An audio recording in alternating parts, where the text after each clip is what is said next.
All right, so welcome to another video. Today we are going to chat a little bit more about theta, and we're going to give you some insight on theta decay versus price. Now, these are some of the things and concepts that I talk about in my mentoring program. So if you want to go ahead and check that out, go to the Traders Fly coaching section over here, Traders Fly website.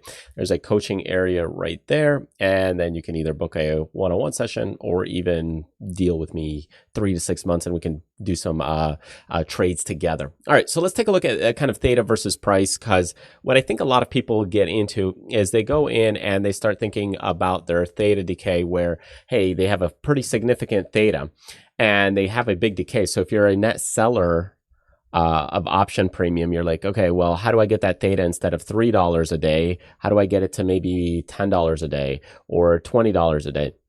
And one of the ways people do that is instead of trading, let's say, a 30-day till expiration trade, what they do is they go into trading like a 10-day till expiration, or they try to go in like a 5-day till expiration. And that's picks up speed, of course, absolutely. By going into a shorter duration, you are picking up some more theta because you're doing a shorter duration. That picks up speed because of the theta decay curve right here. So this is our theta decay curve. However, there's a big problem with this is that what people don't consider is that the faster or the shorter the duration, the faster you decay, but that also means that the price risk becomes exponential. So you have to understand that anytime you are doing shorter duration on this either sell side or the buy side, you're accelerating price risk and you need movement. If you're a buyer and you're doing a shorter duration, you need price movement to go in your favor very quickly. If you're a seller, what's happening is you don't have as much width or range. So let me show you how this example looks on the screen here. So as we go over here and we go in and take a look, and I'll just do a trade example here on the S&P, or actually let's do Amazon. Okay, so if we go into Amazon and we go in and right here, we're going to go to, I'll just do a standard calendar right here. So let's go to a calendar. It's just easier because it's two contracts. It's not too bad at all. So let's go in and do the one at, I'm going to do the $110 range because it's right there pretty much at the money. And it's a nice round number that we should be able to use in a lot of spots. Let's go to 20 contracts here. Okay, so what I want you to pay attention here in this position is look at this curvature right here that we've got. Okay, so it's pretty steep, but it might not look steep to you yet. Okay, so what if we go in and we duplicate this trade? And now let's go, instead of July 8th and July 1st, okay, what I'm going to do is start shifting this time frame and go to July 15th and go to July 8th here. So now I'm paying a little bit more. Look, I mean, price-wise, it's not much difference, but look at what's happening is that what's going to happen is this will start slowing down on the curve. So this curvature, it'll start actually getting not this steep, but it'll start kind of flattening it out. So what we'll do is we'll go ahead and duplicate this a few more times just to show you kind of how this will play out as we continue to go. Let's go to July.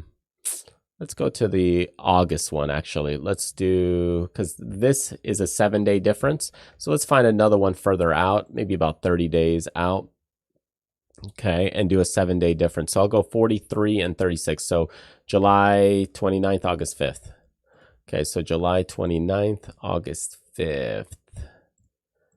July 29th, there it is. Okay, so now take a look at this. Okay, so I want you to compare kind of these two. So look at this. I'm going to go ahead and do a fixed version. Yeah, so it doesn't scale. Look how flat this curve is, and look at the range. My range, just to put the slices in, my range on this is quite wide on this calendar. This is kind of the August one, the 38-day. So as it goes all the way over here, yeah, you might lose some, but it's not as significant as maybe go into a shorter duration. What happens, you're way outside the range. Look at this now. Now you're way over here. Or if you go all the way over here, look at this. You're down $700 on this position over here. So by doing a little bit of a longer duration, what it allows you to do is kind of slow down the pricing problem or the price risk. It kind of flattens that line a bit more. And that's what people don't really understand, is that when they go in and they do stuff like this, okay, they go in and they have, big decay that they want. Ultimately, what's happening is you're increasing price risk. So when you do this and you take a look at some of this stuff, pay attention to how that curvature is behaving, because anytime you're starting to pick up speed, doing a shorter duration, going from a 30-day to a 20 or 20 to a 10, you're picking up and accelerating that price risk. So any small movement, a $3 here or $3 there, is going to whip that thing around.